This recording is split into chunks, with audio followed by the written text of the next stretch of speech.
स्वागत करता हूं। हम हृदय से स्वागत करते हैं माननीय पूर्व सांसद सुनील बलिराम गायकवाड़ जी का। एक बार जोरदार तालियों के साथ में आपके श्री जुगले शंकर जयवंत जी, प्राचार्य संभाजी केंद्र कनिष्ठ महाविद्यालय लातूर, उनका भी मैं हृदय से स्वागत करता हूं।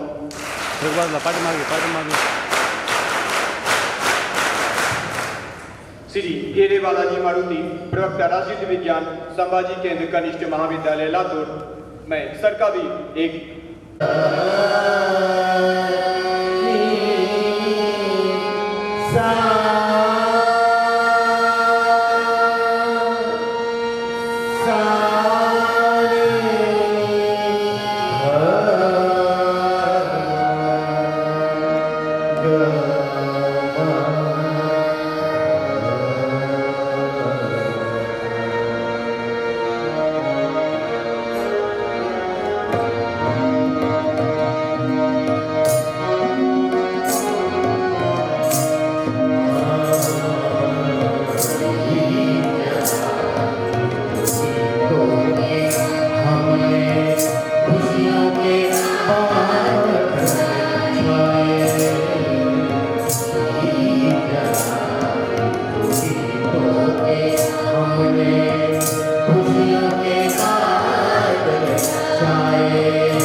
मैं प्राचार्य महोदय और उपस्थित मंचासीन से निवेदन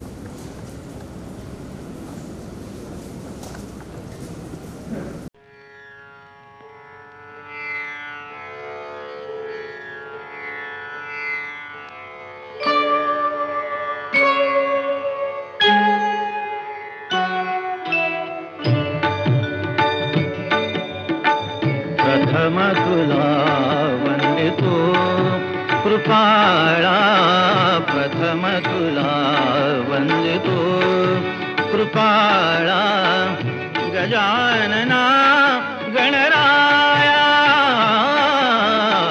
प्रथम तुला वंदितो कृपाळा प्रथम तुला वंदितो कृपाळा गजानना गणराया प्रथम तुला वंदितो कृपाळा प्रथम तुला वंदितो. Parliament, we got Professor Dr. Sunil Balram Gaikwad, ex-MP of Latur, as one of the guests.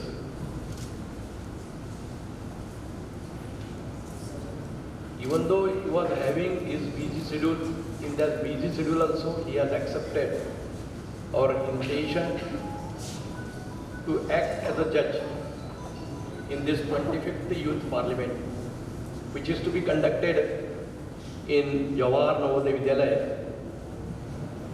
by the students of our Vidyalaya. On behalf of all the Vidyalaya family, Navodaya Vidyalaya family, I welcome him in this program.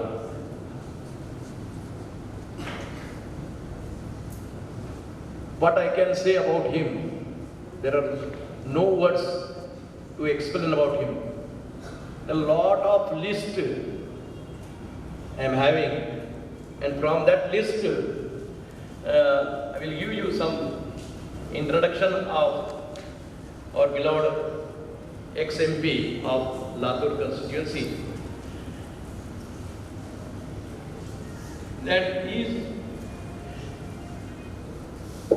he has completed his education, he is having so many degrees. And in that, one of the degrees is BA English, BA Hindi, in Management Science. Now see, such type of the learned person we got as one of the judge.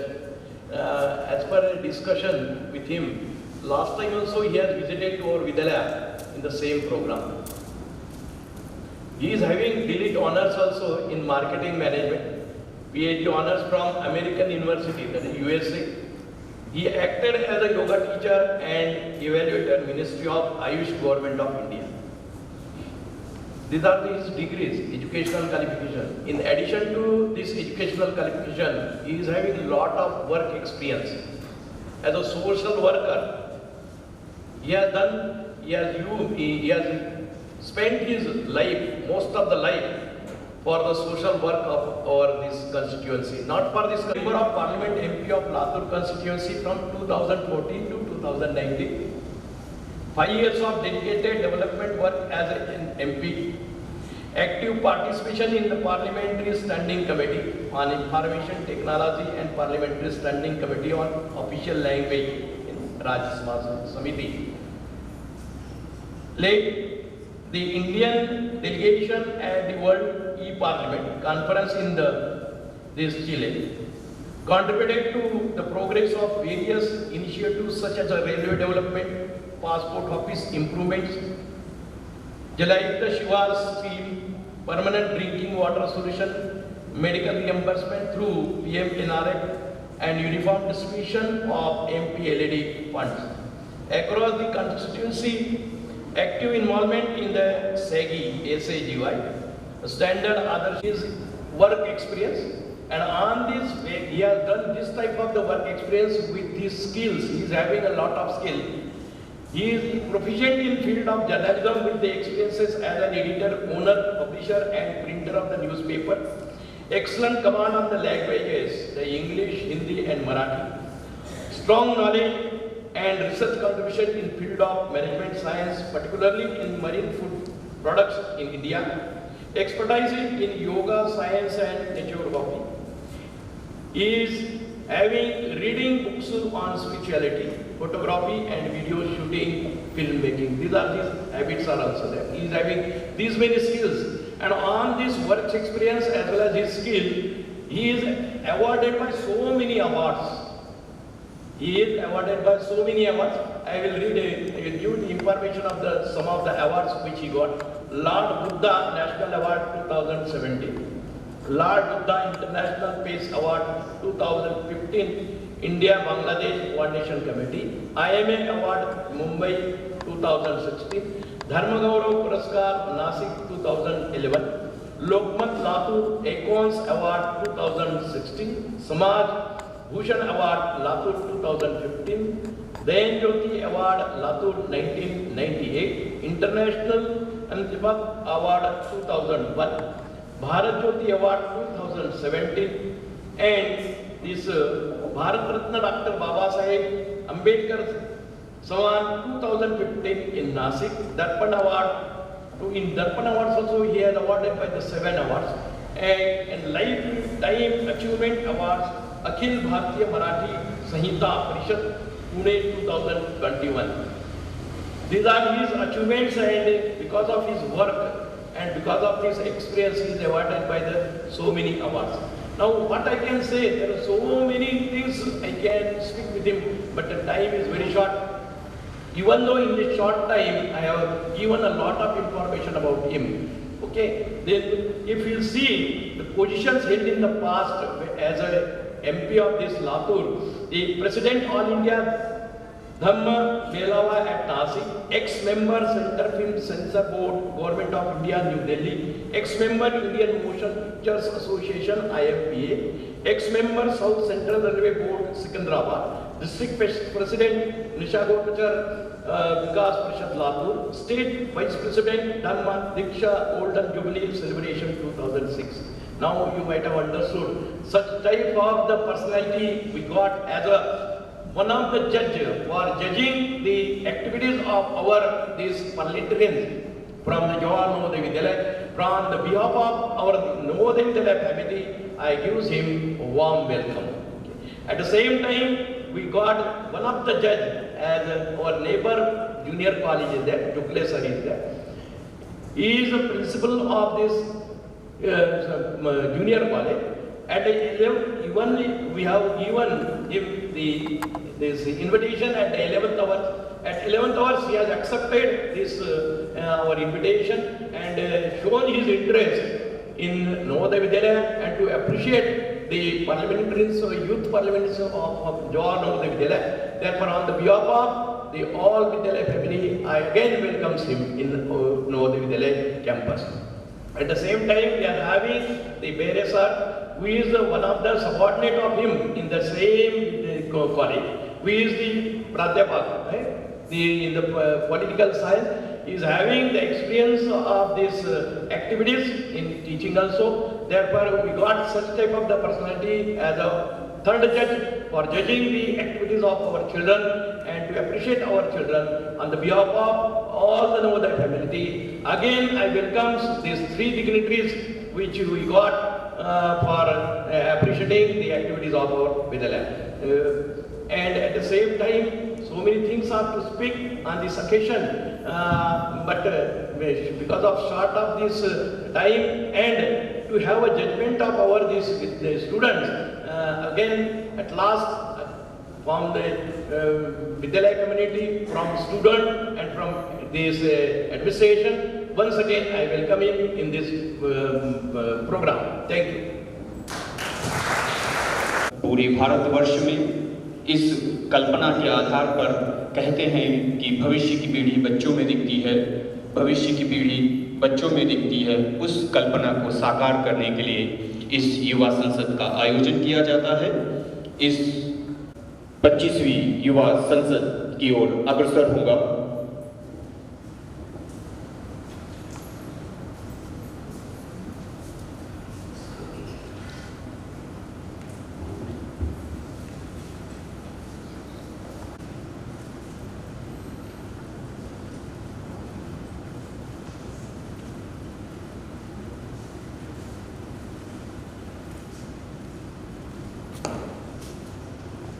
Inter काय त्यांचे आले आता हे त्याचा अध्यक्ष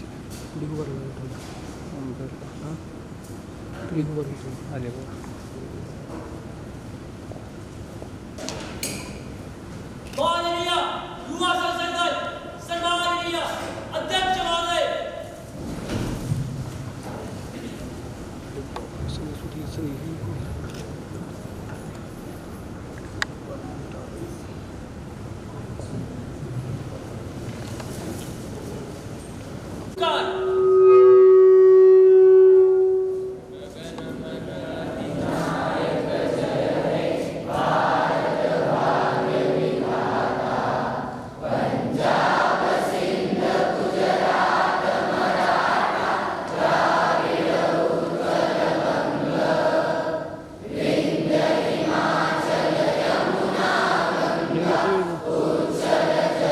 photo घे मला सगळ्या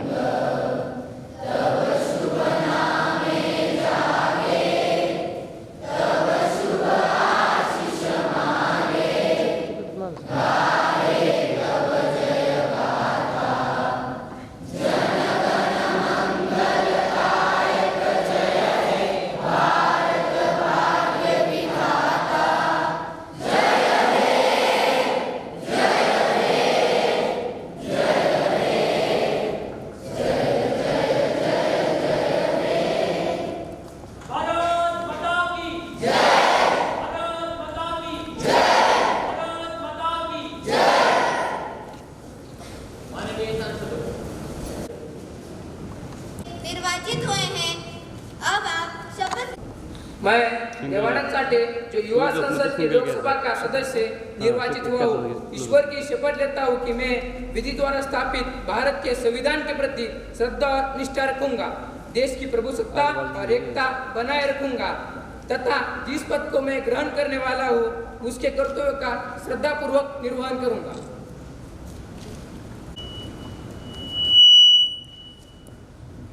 I am Gaurav Folane, having been elected a member of lower house of the Youth Parliament, do swear in the name of God that I will bear true faith and allegiance to the Constitution of India as by law established, that I will uphold the sovereignty and integrity of India, and that I will faithfully discharge the duty upon which I am about to enter. Lal Kataria, Shri बालूभाऊ उर्फ Suresh Narayan Dhanorkar, Shri Prakash Singh बादलजी, Shri Rajit Singh, Shri Sujan Singh मुंदेला, Shri Sandeep Thorat, doctor Viswanathan कैनेथी, Shri Trilochan कानूनगो, श्री इलियास ने देश के विभिन्न संसदीय क्षेत्र में अपना उत्कृष्ट योगदान दिया है, जिनको कभी भुलाया नहीं जा सकता है। उनके समर्पित जन सेवा तथा सामाजिक न्याय हेतु उनके संघर्ष के लिए सदैव उनको याद रखा जाए। माननीय प्रधानमंत्री, खुद को अर्पित करता हूँ और हमारे देश के लिए इन साथियों का योगदान अतुल्य है और यह राष्ट्र के लिए एक जटिल तथा दुख का समय है। मैं साथियों के परिजनों से आग्रह करना चाहता हूँ कि वे अपने आप को अकेला न समझें, बल्कि पूरा राष्ट्र उनके साथ खड़ा है। मैं उनको संवेदनाएं भेजने में स्वयं को और अपने दल को संयोजित करता हूँ। संसदीय क्षेत्र से आए साथी जिनका गत महीनों में निधन हो गया है, वे हमारे राष्ट्र के अमूल्य मानव संसाधन थे। उन्होंने इस देश को आगे बढ़ाने में अपना महत्वपूर्ण योगदान दिया है। मैं इन सभी के परिजनों के लिए अपनी गहरी संवेदनाएं प्रकट करने में स्वयं को और अपने दल को संयोजित करता हूँ।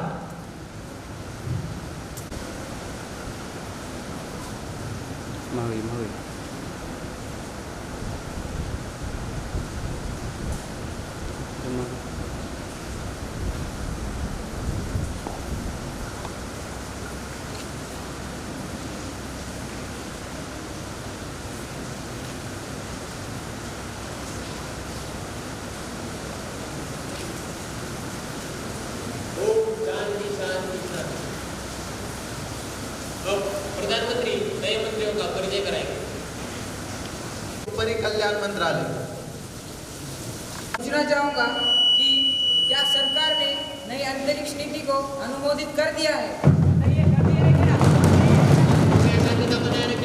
यदि हाँ, तो इसके विशेषता भारतीय राष्ट्रीय अंतरिक्ष सर्वधान एवं प्रतिकरण केंद्र इन स्पेस को अनुमोदित कर दिया है और laser interferometer gravitational wave observatory India LIGO India की स्थापना की है।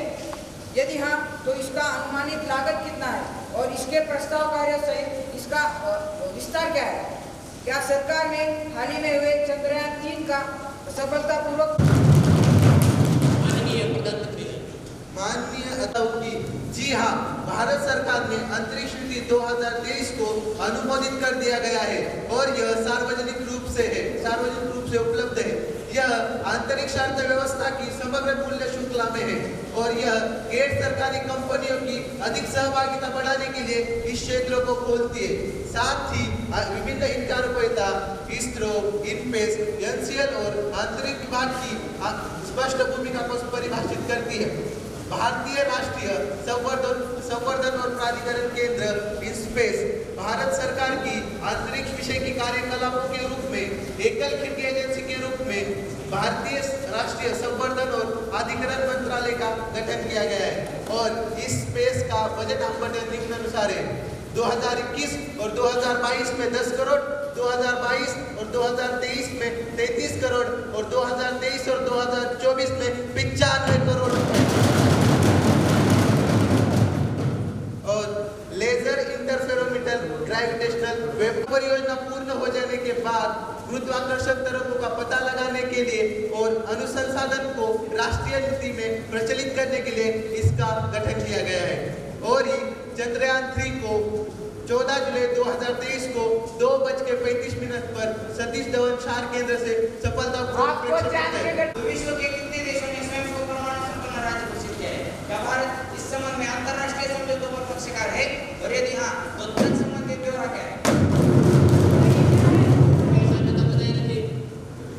देश में नवीकरणीय ऊर्जा कार्यक्रम चलाए जाते हैं जिसके अंतर्गत 23 विद्युत रिएक्टर इस समय प्रचालाधीन है और अप्रसार संधि के अनुसार सिर्फ 5 ही देशों को नवीकरणीय संपन्न हथियार के रूप में मान्यता दी गई है और IAEA के अनुसार डेटाबेस के अनुसार विश्व के 35 राज्यों में विद्युत रिएक्टर प्रणाली इस समय चालनाधीन है और निर्माणाधीन में है।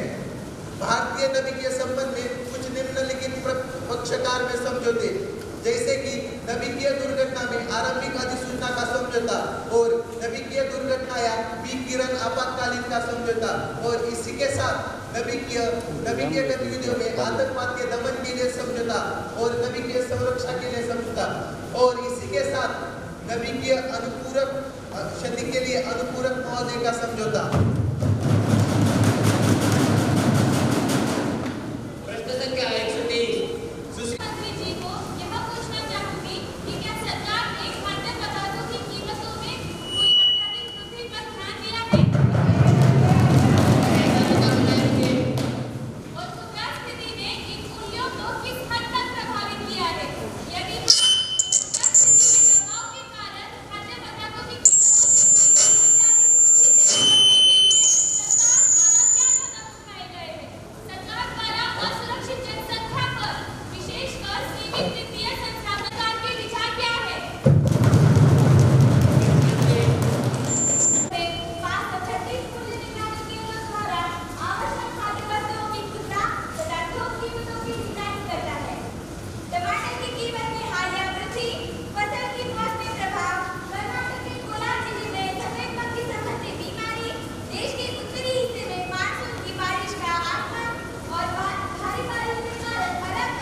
यह प्रश्न पूछना चाहता हूं कि क्या स्वास्थ्य और पर्यावरण मंत्री आप यह बताने की कृपा करेंगे कि क्या यह सच है कि देश को विभिन्न केंद्र स्वास्थ्य योजनाओं में वित्तीय अनियमितताओं के बारे में कुछ सूचनाएं प्राप्त हुई है? यदि हाँ, तो तत्संबंधी ब्यौरा क्या है? सरकारी नियमों के अनुसार की जाती है। नीति आयोग की सिफारिश के अनुसार सरकार ने नीतिगत निर्णय लेना सहज बनाने के लिए स्वास्थ्य स्कीमों में कृत्रिम बुद्धिमत्ता AI के उपयोग की संभावनाओं का पता लगाने के लिए हाल ही में स्वास्थ्य परिचर्या में कृत्रिम बुद्धिमत्ता AI के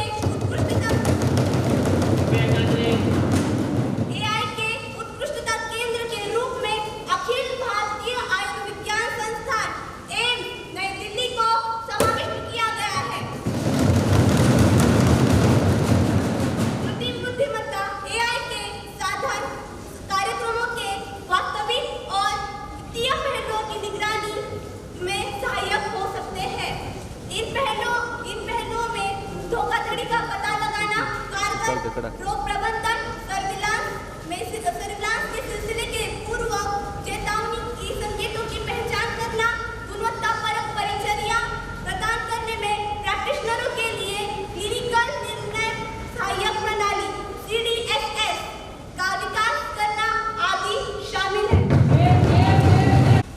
मैं आपके माध्यम से युवा कार्यक्रम और खेल मंत्री से यह पूछना चाहूंगी कि क्या सरकार की गुजरात राज्य के विद्यालयों में खेलों में छात्रों की रुचि का पता लगाने और उनकी प्रतिभा का विकास करने के लिए जिला स्तर पर प्रशिक्षण केंद्र स्थापित करने के लिए कोई योजना है?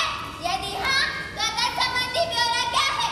क्या युवाओं को प्रशिक्षित करने और राष्ट्रीय तथा अंतर्राष्ट्रीय स्तरों के खिलाड़ी तैयार करने के लिए राज्य में कोई योजना शुरू की गई है अथवा ऐसी कोई नई नीति विचाराधीन है?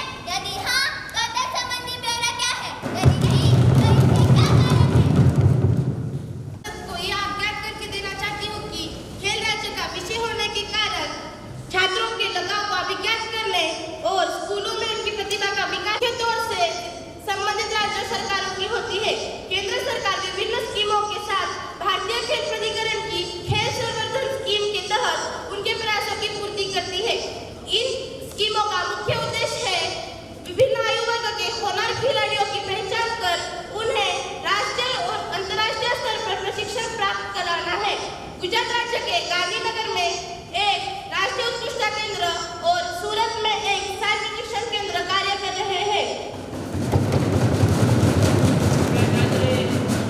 इन केंद्रों में कुल 184 प्रतिभावान खिलाड़ियों को आवश्यक आधार पर प्रशिक्षित किया जा रहा है। इसके अलावा सरकार ने जमीनी स्तर पर प्रतिभा की पहचान करने और अंतर्राष्ट्रीय स्तर पर सर्वोच्च उपलब्धियों की प्राप्ति के लिए उन्हें प्रोत्साहित करने के उद्देश्य से खेलो इंडिया स्कीम की शुरुआत की है।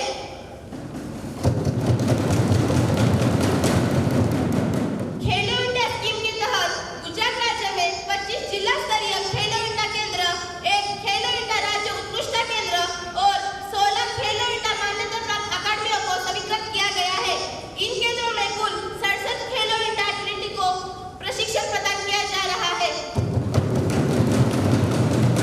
प्रश्न संख्या 126 सुश्री वर्षों के दौरान कुछ राज्य एवं संघ राज्य क्षेत्रों में बाल लिंगानुपात में गिरावट दर्ज की गई है? यदि हाँ, तो तत्संबंधी ब्यौरा क्या है? क्या सरकार ने उन क्षेत्रीय जिलों में कोई सर्वेक्षण करवाया है जहां बाल लिंगानुपात में गिरावट दर्ज की गई है? यदि हाँ, तो तत्संबंधी ब्यौरा क्या है?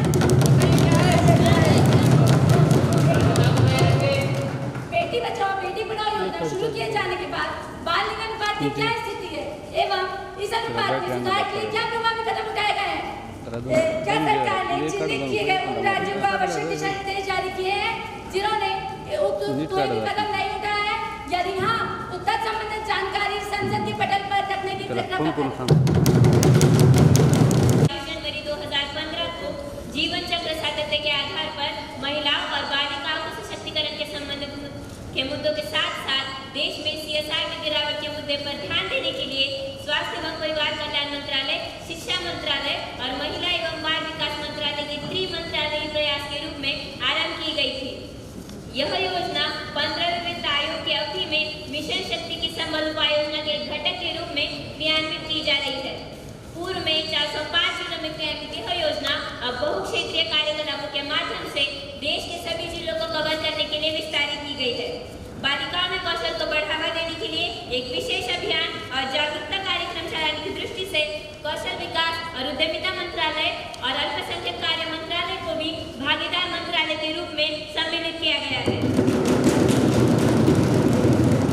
भारत के महापंजीयक द्वारा जनगणना के माध्यम से बाल लिंग अनुपात का मापन किया जाता है, जो एक दशकीय प्रक्रिया है।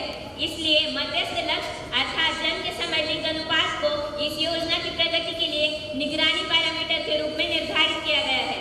स्वास्थ्य एवं परिवार कल्याण मंत्रालय की स्वास्थ्य प्रबंधन सूचना प्रणाली की नवीनतम उपलब्ध रिपोर्ट के अनुसार राष्ट्रीय स्तर पर 918 से 933 तक 15 अंक का सुधार देखा गया है। 2014 से 15 और 2022 से 23 के बीच का राज्य तथा संघ राज्य क्षेत्रवार एसआर भी अनुलग्नक में है। सरकार जन्म के समय लिंग चयन को रोकने के लिए जागरूकता पैदा करने और बालिकाओं की शिक्षा, वृद्धि, विकास और अधिकारों का समर्थन करने के लिए सकारात्मक कार्यवाही को प्रोत्साहित करने के साथ साथ बेटी बचाओ और बेटी पढ़ाओ योजना के तहत निरंतर प्रयासरत है। राज्य सरकारों और संघ राज्य क्षेत्रों के मार्गदर्शन के लिए मंत्रालय द्वारा परिचालन मैनुअल भी विकसित किया गया है, जिसमें गतिविधि हितधारकों के सहयोग से अभिसरण संबंधी प्रयास किए जा रहे हैं। मंत्रालय ने स्वास्थ्य एवं परिवार कल्याण मंत्रालय और संबंधित राज्य सरकारों को जन्म के समय घटते लिंग अनुपात के मुद्दे पर ध्यान देने के लिए प्रभावी कदम उठाने के लिए लिखा है। चाहता हूँ कि हमारे देश के स्वतंत्रता के 75 वर्ष पूरे करने और अमृतकाल में प्रवेश करने पर सरकार द्वारा विभिन्न परियोजनाओं के माध्यम से किसानों की आय दुगना करने के अपने उस मिशन को उस वर्ष तक पहुंचाने के लिए क्या कदम उठाए जा रहे हैं? क्या सरकार वर्ष 2016 की बेंचमार्क दर पे किसानों की आय दुगना करने में सफल रही है? क्या किसानों की औसत आय में वृद्धि हुई है? यदि हाँ तो विस्तार बताइए। अप्रैल 2016 में एक अंतर मंत्रालय समिति का गठन किया था, जो किसानों की आय डीएफआई को दोगुना करने और नीति की सिफारिश करने संबंधी सुधारों कार्यक्रमों के माध्यम से किसानों की आय दोगुना करने की सिफारिशें शामिल थी। समिति ने इस उद्देश्य की प्राप्ति के लिए आय वृद्धि के निम्नलिखित स्रोतों की पहचान की: फसल उत्पादकता में वृद्धि, पशुधन उत्पादकता में वृद्धि, संसाधन उपयोग दक्षता, उत्पादन लागत में कमी। तो क्या इसमें किसान के प्रत्यक्ष रूप से किसानों की उच्च आय प्राप्त करने के लिए कई नीतियों, सुधारों, विकासात्मक कार्यक्रमों और योजनाओं को अपनाया और कार्यान्वित भी किया है। सरकार के निम्नलिखित प्रयासों को सुविधाजनक बनाने के लिए अभूतपूर्व उन्नत बजटीय प्रावधान किए गए हैं। पीएम किसान योजना के माध्यम से किसानों की आय की सहायता, प्रधानमंत्री फसल बीमा योजना PMBFY कृषि क्षेत्र के लिए संसाधित ऋण, देश में जैविक खेती को बढ़ावा देना। इन योजनाओं के कार्यान्वयन से किसानों की आय बढ़ाने की दिशा में उल्लेखनीय परिणाम मिले हैं। आजादी का अमृत महोत्सव के भाग के रूप में भारतीय के 7% ICAR ने एक पुस्तक जारी की है, जिसमें असंख्य सफल किसानों में से 75,000 किसानों की सफलता की कहानियों का संकलन है, जिन्होंने अपनी आय को 2 गुना से अधिक बढ़ा लिया है। से यह पूछना चाहती हूँ कि क्या जनजातीय बच्चों को उनके आसपास के क्षेत्रों में गुणवत्तापूर्ण शिक्षा प्राप्त करने की सुविधा प्रदान करने के लिए तैयार किए जा रहे कार्यक्रमों का ब्यौरा क्या है? क्या जनजातीय बच्चों के क्षेत्र में नवोदय विद्यालय स्थापित करने की योजना विचाराधीन है? क्या जनजातीय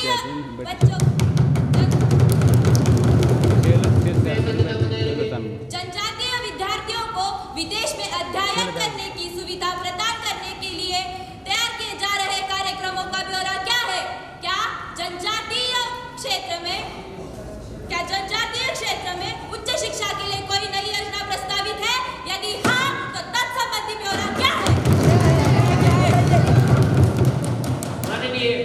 जनजातीय बच्चों को उनके आसपास के क्षेत्रों में गुणवत्तापूर्ण शिक्षा प्राप्त करने एवं विदेश में अध्ययन करने हेतु बहुत सारी सुविधाओं का संचालन किया है।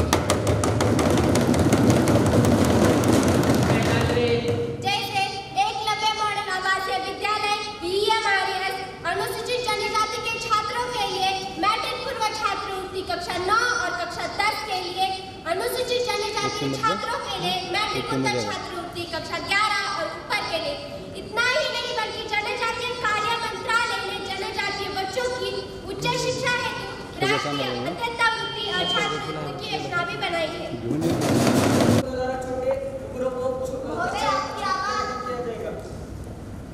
ब्यूरो क्या है और स्पेस पोर्ट की स्थापना कब तक कर दी जाएगी? क्या सच है कि वर्ष 2030 तक 14 बिलियन अमेरिकी डॉलर तक पहुंचने का अनुमान है? यदि हाँ, तो समुद्री ब्यूरो क्या है और अधिकांश वैश्विक लघु उपग्रह का दोहन करने के लिए क्या उपाय किए गए? निर्मित किए गए लघु उपग्रह को प्रक्षेपित करने के लिए तमिलनाडु के कुलशेखरपट्टिनम में नए स्पेस पोर्ट की स्थापना के लिए अनुमोदन प्रदान कर दिया गया है और इसी के साथ सरकार ने तकनीकी बाध्यताओं को अधीन से जानने के लिए गैर सरकारी कंपनियों द्वारा इसे प्रक्षेपित करने के लिए आयोजित किया है और इस प्रावधान के लिए भारतीय अंतरिक्ष नीति 2023 की घोषणा की है और इसी के साथ तमिलनाडु भूमि अधिग्रहण के मामले में प्रगति पर है और इसी के साथ वर्तमान को चिन्हित करते हुए तमिलनाडु की 2350 एकड़ भूमि में से 2000 एकड़ भूमि का अधिग्रहण किया गया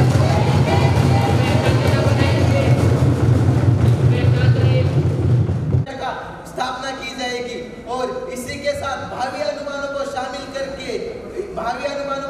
करके एकदम सटीक से वैश्विक अंतरिक्ष बाजार का निर्णय कर पाना एक बहुत कठिन कार्य है और इसी के साथ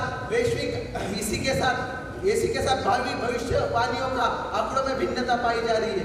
अगर इसी तरह चलता रहा तो लघु उपग्रह बाजार में एकदम से बढ़ोतरी होने की संभावना है और इसी के साथ भारत सरकार ने इसरो के लघु उपग्रह मिशन को सक्षम बनाने वाली भारतीय बस को IMS और भारतीय नैनो उपग्रह बस को भारतीय उद्योग में हस्तांतरित किया गया है।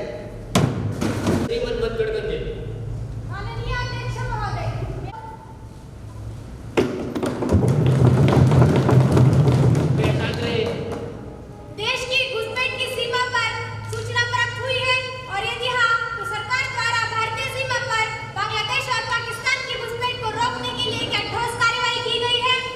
मैं आपके माध्यम से विपक्ष को यह अवगत करना चाहता हूँ कि भारत पाकिस्तान और भारत बांग्लादेश सीमाओं पर घुसपैठ को रोकने के लिए सरकार ने एक बहुआयामी दृष्टिकोण अपनाया है, जिसमें अन्य बातों के साथ साथ सीमाओं पर 24 घंटे निगरानी तथा गश्त लगाना और निगरानी चौकियों की स्थापना करना, BSF कर्मियों की संख्या में वृद्धि, सीमा बाड़ लगाना और तेज रोशनी की व्यवस्था करना, नदी क्षेत्र के प्रभुत्व के लिए वाटर क्राफ्ट तथा फ्लोटिंग सीमा चौकियों पर BOP की स्थापना करना,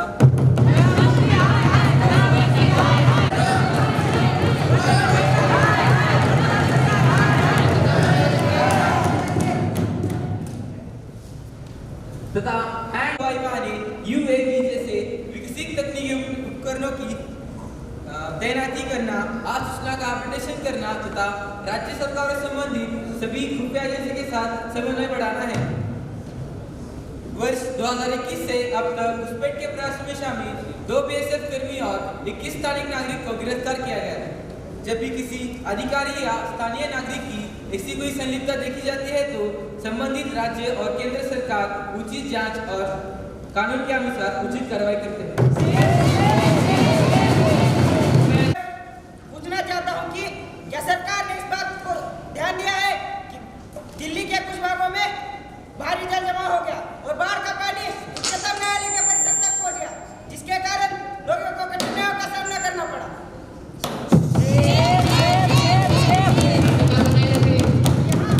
संबंधित ब्यौरा क्या है? क्या केंद्र सरकार ने निचले इलाकों में रहने वाले लोगों को सुरक्षा के लिए कोई उपाय किए हैं?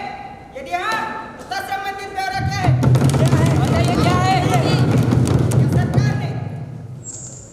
क्या सरकार ने लोगों की चिंताओं को दूर करने के लिए कोई कदम उठाए हैं? क्योंकि राजधानी और आसपास के क्षेत्रों में रहने वाले लोगों की बाढ़ का आशंका उत्पन्न हो रही है। यदि हाँ, तो संबंधित ब्यौरा क्या है?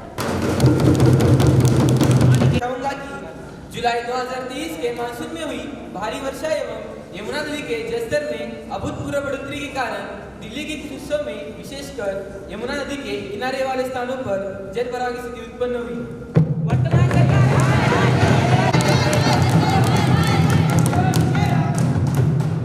गृह मंत्रालय ने सभी संबंधित प्राधिकारी के साथ बैठकें की एवं स्थिति की रियल टाइम बेसिस पर निगरानी की।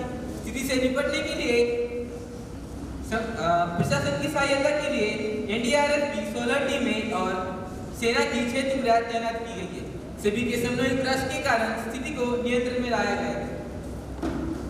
मैं मंत्री से पूछना चाहूंगा, क्या वह बताने की कृपा करेगी कि देश में बेरोजगारी की स्तर का ब्यौरा और उसकी वर्तमान स्थिति क्या है? क्या वर्ष 2020 से श्रम कार्यान्वयन में भागीदारी कम हुई है? यदि हाँ, तो तत्संबंधी ब्यौरा क्या है और इसके क्या कारण है और सरकार द्वारा इस संबंध में क्या सुधारात्मक कदम उठाए गए? याद करके देना चाहूंगी कि राष्ट्रीय प्रतिदर्श सर्वेक्षण कार्यालय NSSO सांख्यिकी और कार्यक्रम कार्यान्वयन मंत्रालय द्वारा जुलाई 2021 जून 2022 के दौरान संचालित अवधि श्रम बल सर्वेक्षण PLFS के अनुसार भारत में इस अवधि के दौरान प्रधान स्थिति PS और अनुषंग स्थिति SS से संबंधित अनुमानित बेरोजगारी दर UR 4.1%।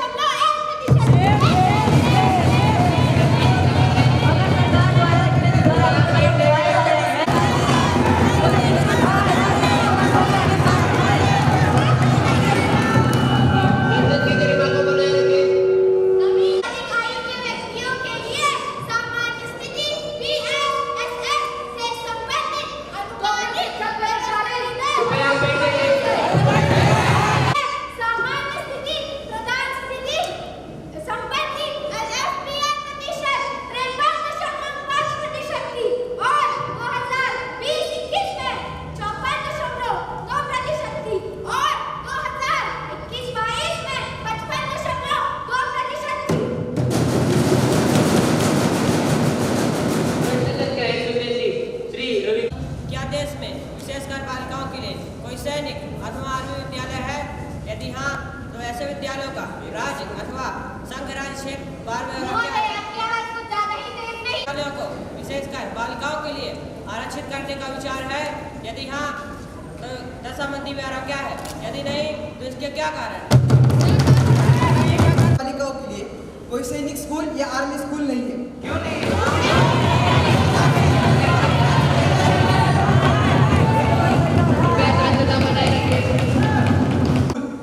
शिक्षा स्कूल है, जहाँ तक एनजीओ निजी राज्य सरकार के स्कूलों के साथ भागीदारी मोड में नए सैनिक स्कूलों का संबंध है।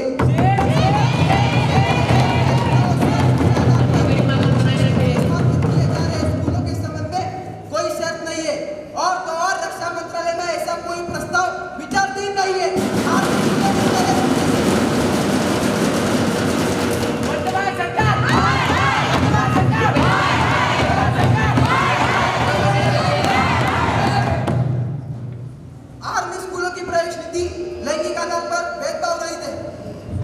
चाहता हूं कि क्या यह सच है कि कर्नाटक सरकार ने अन्य भाग्य योजना शुरू की है, जिसे कर्नाटक निःशुल्क चावल वितरण योजना भी कहा जाता है?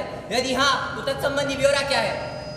क्या केंद्र सरकार को कर्नाटक से इस योजना को कार्यान्वित करने के लिए अतिरिक्त खाद्यान्न की मांग संबंधी कोई अभियोजन प्राप्त हुआ है? के लिए कोई कदम उठाए हैं? यदि हाँ, तो तत्संबंधी ब्यौरा क्या है? और यदि नहीं, तो इसके क्या कारण है? खाद्यान्न वितरित करने के लिए दिनांक 13 जून 2013 से अन्न भाग्य योजना शुरू की गई थी और OMS के तहत चावल के अतिरिक्त आवंटन हेतु अनुरोध के साथ कर्नाटक सरकार द्वारा 2 अभ्यावेदन प्राप्त हुए थे।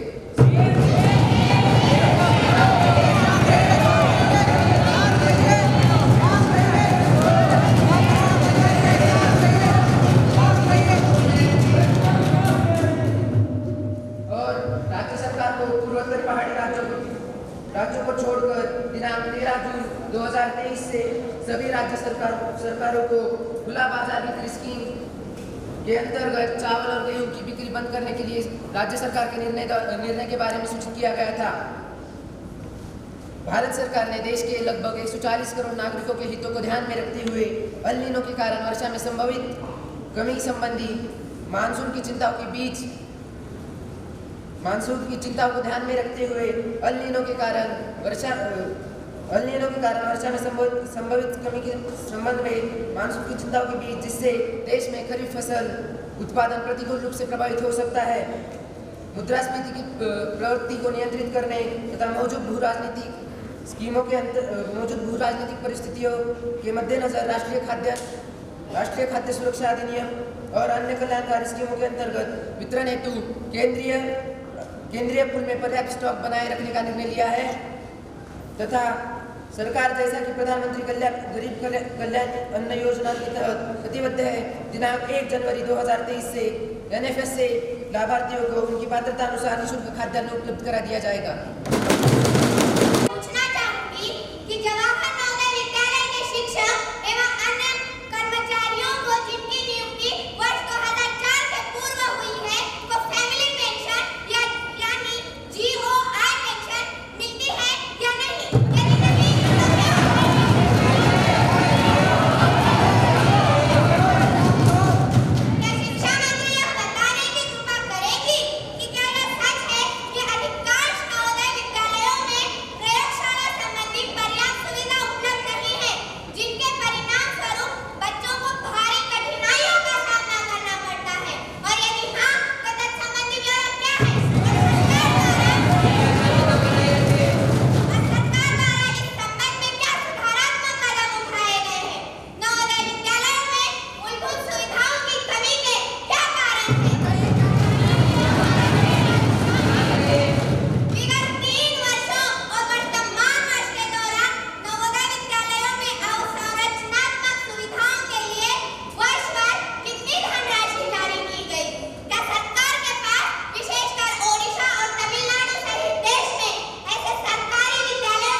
माननीय कोई योजना नहीं है।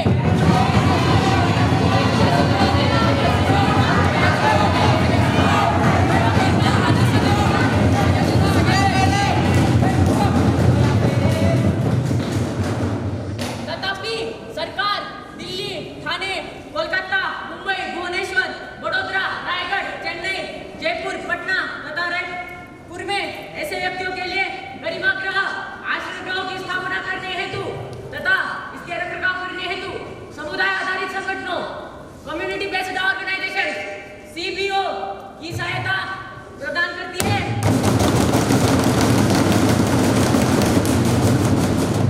गरिमागृह का मुख्य उद्देश्य ऐसे व्यक्तियों के लिए आश्रय प्रदान करना तथा भोजन, चिकित्सा देखभाल तथा मनोरंजन सुविधाएं जैसी बुनियादी सुविधाओं के साथ आश्रय प्रदान करना है। इसके अलावा यह इनके क्षमता निर्माण, कौशल्य विकास हेतु भी सहायता उपलब्ध करवाएगा।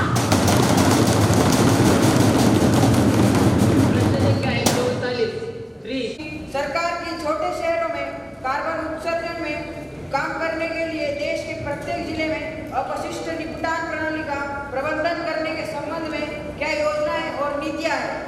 क्या सरकार ने क्षेत्र में स्वच्छता में सुधार लाने और जहरीली गैसों को कम करने के लिए लैंडफिल स्थलों के निकट सामान्य अपशिष्ट निपटान प्रणाली के क्षेत्र में कोई अनुसंधान का विकास किया है?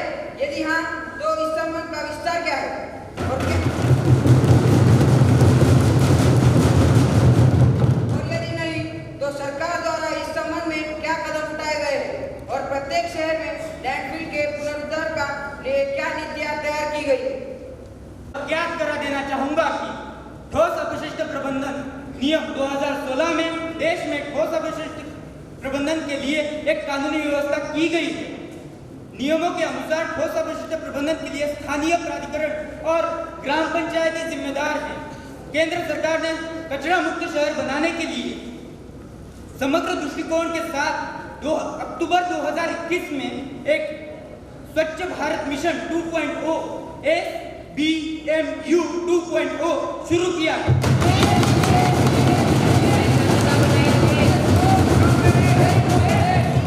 इसे 5 वर्षों में पूरा किया जाएगा। इस मिशन को पूरा करने में इन लक्ष्यों की प्राप्ति शामिल होगी। यथा सभी शहरी स्थानीय निकाय 80% वार्डों में घर घर जाकर कम से कम 3 स्टार कचरा मुक्त शहरों के लिए स्टार रेटिंग प्रोटोकॉल के अनुसार प्रमाणित हो। प्रत्येक वार्ड में स्रोत पर ही कचरे का पृथक्करण का कार्य हो और कम से कम 80% नागरिक ठोस अपशिष्ट का वैज्ञानिक तरीके से निस्तारण किया जा रहा। स्वच्छ भारत मिशन चरण 2 के अंतर्गत पेयजल और स्वच्छता विभाग ने राज्यों और संघ राज्य क्षेत्रों को दिशा निर्देश दिए हैं। नियमों के ग्राम स्तर पर ठोस अपशिष्ट के प्रबंधन के लिए शामिल हैं। ठोस अपशिष्ट प्रबंधन नियम 2016 की अनुसूची 1 में सैनिटरी लैंडफिल के लिए विनिर्देश दिए गए हैं, जिसमें पहला स्थल चयन, दूसरा सैनिटरी लैंडफिल का सुविधा केंद्र का विकास, तीसरा निक्षालन प्रबंधन सहित प्रदूषण की रोकथाम के लिए मानदंड, चौथा गंध और गैसों के स्थल से बाहर फैलने से रोकने के लिए लैंडफिल गैस नियंत्रण प्रणाली, वायु और गुणवत्ता की निगरानी और लैंडफिल के लिए समाधान सुनिश्चित किए गए हैं।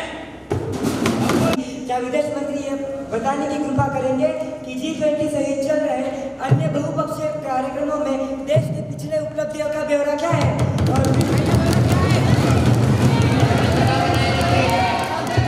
और विश्व में भारत के बढ़ते प्रभाव का विस्तृत ब्यौरा क्या है? विपक्षी दल को यह बताना चाहता हूँ कि भारत प्रत्येक बहुपक्षीय मंच पर अंतर्राष्ट्रीय शांति, स्थिरता, विकास और सुरक्षा के क्षेत्र में उल्लेखनीय योगदान है जो निरंतर कार्यरत है। इसके लिए भारत मानवता के समक्ष उपस्थित सबसे गंभीर चुनौतियों पर वैश्विक ध्यान केंद्रित करने में सक्षम रहा है।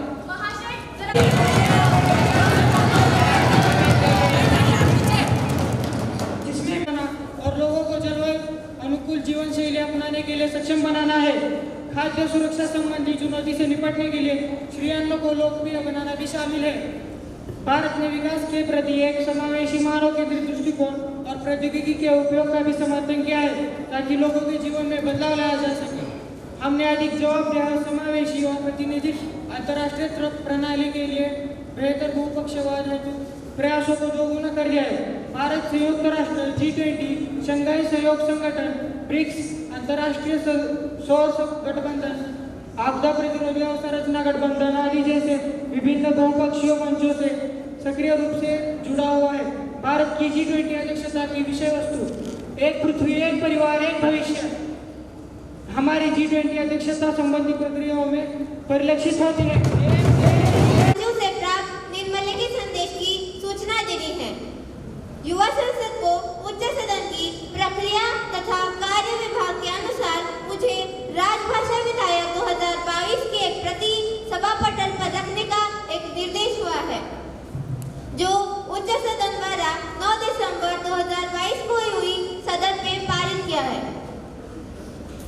महासचिव महोदया, युवा महोदय, मैं सभा पटल पर रखती हूँ। Honorable members, I have great pleasure in extending our warm welcome to His Excellency, Mrs. Shreya Prashant Swamy, Speaker of the German Parliament, and honorable member of the German Parliamentary delegation who are on visit to our India, are our honored guests. The other honorable members of the delegation are Mr. Shreya Shahane, Member of Parliament, Mrs. Shweta Rawat, Member of Parliament. It is a very high-powered delegation who reached Delhi on Tuesday, 5 August 2023. They are now seated in special box. We wish them a happy and fruitful stay in our country. We also convey our warm feeling and very best wishes through them to their President, Prime Minister and Parliament, the government and very friendly people of Germany. शून्यकाल, विपक्ष के नेता।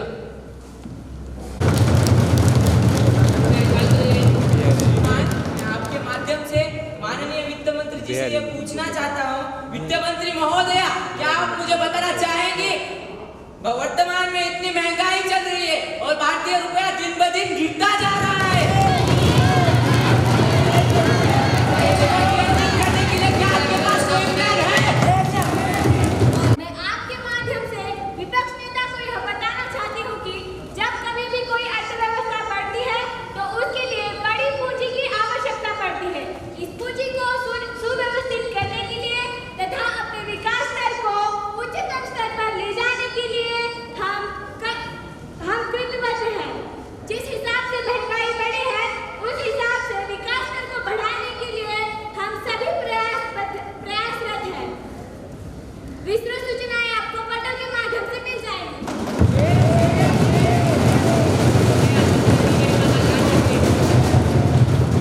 हो रही है, ये क्यों हो रही है?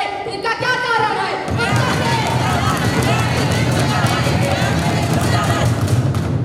माननीय अध्यक्ष महोदय, मैं आपके माध्यम से माननीय गृह मंत्री जी से पूछना चाहूंगा।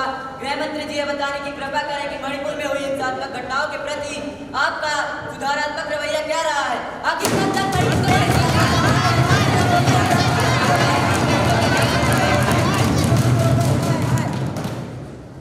आपके माध्यम से माननीय गृह मंत्री से ये जानना चाहती हूँ कि मणिपुर में हुए हादसे पर सरकार ने क्या कदम उठाए हैं? क्या सरकार ने मणिपुर में हुए हादसे पर कोई ठोस कदम उठाए हैं? मणिपुर में हुए हिंसात्मक घटनाओं के दौरान महिलाओं के ऊपर जो बर्बरतापूर्ण कार्य हुए हैं, उन पर सरकार ने क्या कदम उठाए हैं?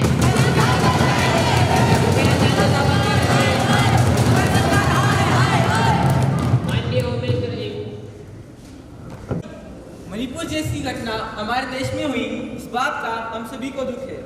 मान्यवर, मणिपुर में हुई इस हिंसात्मक घटना पर चर्चा करना चाहूंगा। मैं विपक्ष की इन सभी बातों से सहमत हूँ कि वहाँ पर हिंसा का तांडव हुआ।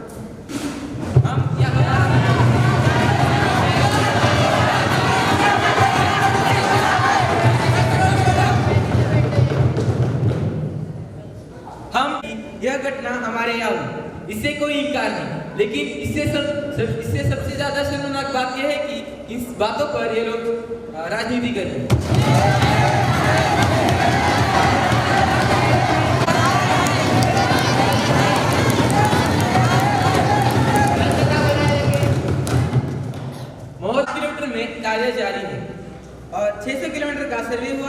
उसमें फेंसिंग करनी है।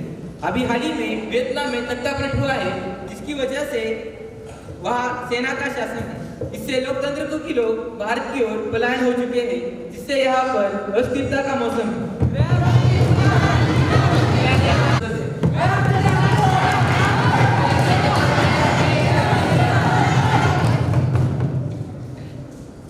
मैं विपक्ष को ये बताना चाहूंगा कि इस मणिपुर घटना में गिराने का हाईकोर्ट ने किया है। हाईकोर्ट ने अभी हाल ही में एक समाज को मताहती जनजाति आरक्षण दिया है, जिसके कारण अभी नियंत्रण में है और स्थिति में शांति बहाल हो चुकी है।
लातूर में जो आयोजित किया था उस कार्यक्रम में उपस्थित हमारे नवोदय विद्यालय के प्राचार्य आदरणीय संजय पाटिल, उपराचार्य आदरणीय मनोज कुमार जोशी,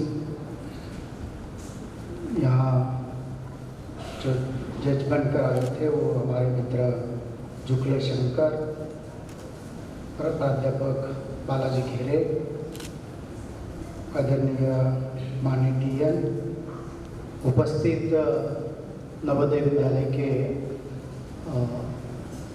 सभी विद्यार्थी, आज के युवा संसद के स्पीकर, माननीय प्रधानमंत्री जी, माननीय मंत्रीगण, सभी सांसद, आपने यहाँ लोग सभी सांसद ने, प्रधानमंत्री ने, कई मंत्रियों ने जो स्टेटमेंट दिया बहुत ही अच्छी तरह से यहाँ पे उन्होंने अपना पेश किया है। स्पीकर ने भी अच्छी तरह से, और मैं देख रहा था हर एक सांसद को कि लोकसभा में जैसा एक्टिविटी करते हैं, फिर भी आपने माननीय स्पीकर साहब आपने बहुत ही अच्छी तरह से हाउस को चलाया। बीच बीच में मिनिस्टर को या सांसद को टोक रहे थे, उन लोगों को भी हमने मार्क्स दिया है, क्योंकि ये जो डेकोरम है पार्लियामेंट का, उसमें आपने जिसने भी आपको ये सब प्रैक्टिस करके लिए तो बहुत अच्छी तरह से उन्होंने समझाया, प्रश्न भी बहुत अच्छे यहाँ पे उपस्थित किया। नवोदय विद्यालय का भी आपने यहाँ प्रश्न पेंशन का पूछा और माननीय मंत्री ने भी जवाब दिया,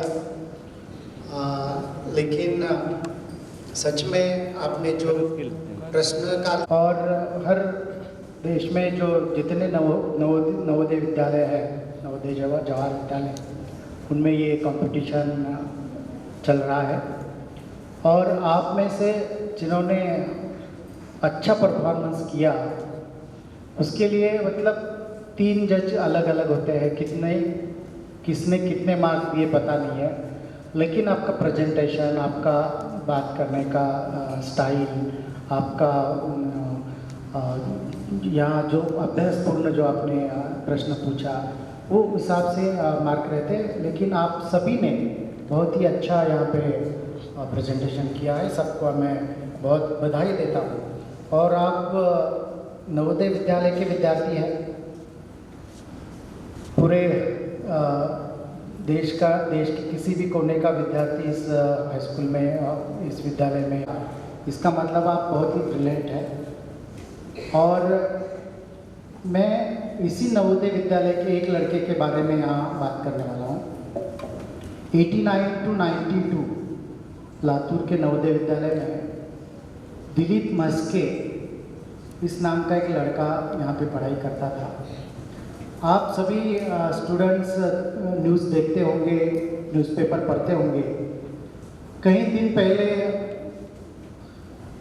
यूएन में, यूनाइटेड नेशन में एक लॉ पास हो गया है कास्ट डिस्क्रिमिनेशन का। आप में से किसी ने पढ़ा होगा। वो कास्ट डिस्क्रिमिनेशन का लॉ जिसने भी बना के दिया और जिसने भी पास करके लिया, वो हमारे इस नवोदय विद्यालय का विद्यार्थी दिलीप मस्के ने किया है। ये अपने विद्यालय के लिए बहुत गौरव की बात है। ये इसी लातूर के कैंपस में वो पढ़ा था और पूरा वर्ल्ड में पहला कानून जो बना यूनाइटेड नेशन में, वहाँ पे कास्ट डिस्क्रिमिनेशन का लॉ पास किया। वो दिलीप मस्के इसी स्कूल में, इसी नवोदय विद्यालय का विद्यार्थी है। मैं उम्मीद करता हूँ कि आप में से सभी विद्यार्थी यूपीएससी ट्राई करें, एमपीएससी ट्राई करें और ये सब करते करते आप पहले मानव बनने का भी कोशिश करें। एक अच्छा लड़का, एक अच्छा पुत्र, अच्छा पुत्री बनने की भी आप कोशिश करें, क्योंकि आप ऐसे स्कूल से पढ़ाई करते हैं जहाँ के सभी होशियार विद्यार्थी होते हैं। डॉक्टर, इंजीनियर, कलेक्टर, एसपी, बड़े बड़े पोस्ट पे कोई मंत्री, प्रधानमंत्री, कुछ भी बन सकता है। लेकिन जिसने हमें जन्म दिया, उस माँ बाप की सेवा करना बहुत ज़रूरी है, क्योंकि डिप्लोमेटिक फैमिली आजकल एकत्र कुटुंब पद्धति बिखरती जा रही है। माँ बाप की सेवा तो छोड़ो, माँ बाप को पहचानने वाले भी लड़के आजकल समाज में नहीं दिख रहे हैं। आप लोग पढ़ाई करके पर्दे जाएंगे और डॉक्टर, इंजीनियर बनेंगे और उसके बाद अगर आपके माँ बाप यहाँ कोई मरता है तो उधर से लड़का लड़की जो भी डॉक्टर इंजीनियर है वो मैसेज देते हैं कि भाई उधर ही कर दो, हमारे पास टाइम नहीं है। ऐसी घटनाएं हमारे देश में घट रही है और मैं आपको विनती करता हूँ, बहुत ही नम्रतापूर्वक विनती करता हूँ कि आप जो भी है अपने जन्मदाता की वजह से है। अगर आपको जन्म नहीं देता तो आप नवोदय विद्यालय में कहाँ से आते? सबसे पहले मैं नहीं कहता कि आप उनको भगवान माने, पूजा करें, लेकिन जिन्होंने भी दिया है, आपको जन्म दिया है, वो अपने भगवान ही होते हैं। बाकी पत्थर के भगवान की पूजा ज़्यादा करना और माँ बाप की सेवा नहीं करना, माँ बाप को पूछना नहीं, ऐसा मत करना। अगर आप आस्तिक हो, भगवान को मानते हो, तो पहला आप अपने माँ बाप को मानिए, फिर अपना जो भी है अपने लाइफ में करियर करिए, क्योंकि करियर के चक्कर में आप अपने परिवार को मत छोड़िए। यही मैं आपसे यहाँ विनती करता हूँ। और अपने संसदीय काम का जो यहाँ प्रदर्शन किया वो बिल्कुल सराहनीय है, क्योंकि हमने देखा है पार्लियामेंट में कि बहुत सारे सांसद ऐसे होते हैं जिनको संसद में क्या चल रहा है, कौन सा बिल चल रहा है, बस हमें ये पता होता है कि रूलिंग पार्टी वाले कुछ भी स्पीकर कहे तो हाँ कहने का और अपोजिशन वाले ना कहने का।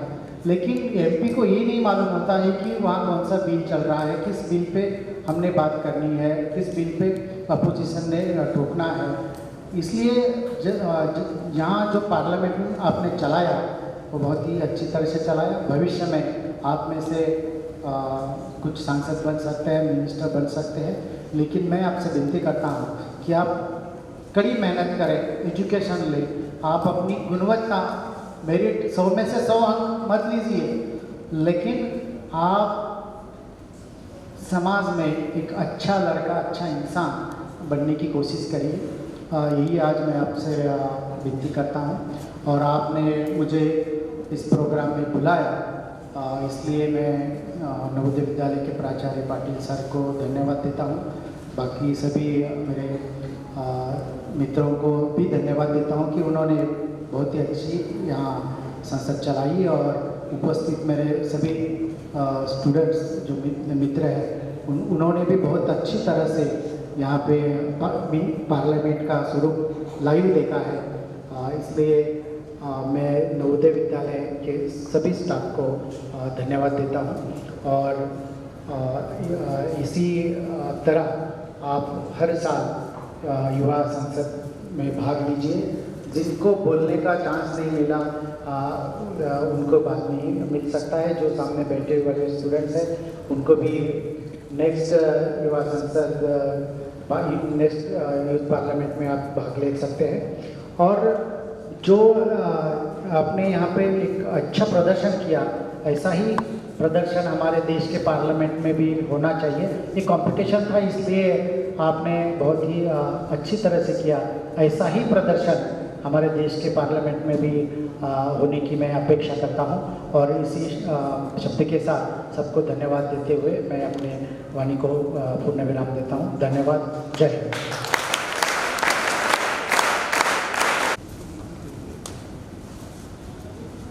आपने अपने गागर में से कुछ बूंद हम लोगों को दिए और मैं आपको अपने विद्यालय परिवार की ओर से तथस्थ करता हूं कि आने वाले समय में ये विद्यालय परिवार के बच्चे विश्व पटल पर अपना स्वरूप निखारेंगे, ऐसा मैं आपको आश्वासन अपने इस मंच से देता हूं और आपको एक बार बहुत बहुत धन्यवाद करता हूं। कार्यक्रम की अंतिम श्रृंखला को बढ़ाते हुए मैं उप प्राचार्य महोदय, उसके बाद में सभी लोग यहीं पर रुकेंगे जितने भी यूथ पार्लियामेंट के पार्टिसिपेटर्स हैं। एक ग्रुप फोटो होगी, फिर उसके बाद में सभी यहाँ से प्रस्थान करेंगे। It's a great pleasure to have Sri Sunil Gaikwad sir, ex-MP of Latur. And moreover, we are very glad for his blessings. He has shared many views. He said that more than education should be a good citizen, good son, good daughter. So try to imbibe in yourself that you should be a good citizen. Thank you very much, sir. You have given time for our program.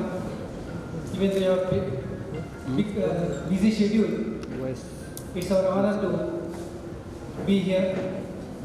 Then I thank Sri Jukle sir, Principal of Sambhajirao Kendriya Junior College, Latur. Within short time he has given his time to be a judge here. Thank you very much. Then Sri Ghere sir from the same college, Professor in Political Science. Thank you very much, sir. Within no time, within I think minutes, he was ready to be here. Thank you very much. Once again, thank all staff members, students, participants, and especially thanks to the Manoj Kumar Paul sir. He has done his best for this successful program. Thank you very much. Behind the screen, there are many people. Thanks to all. Thank you very much. Have a good day.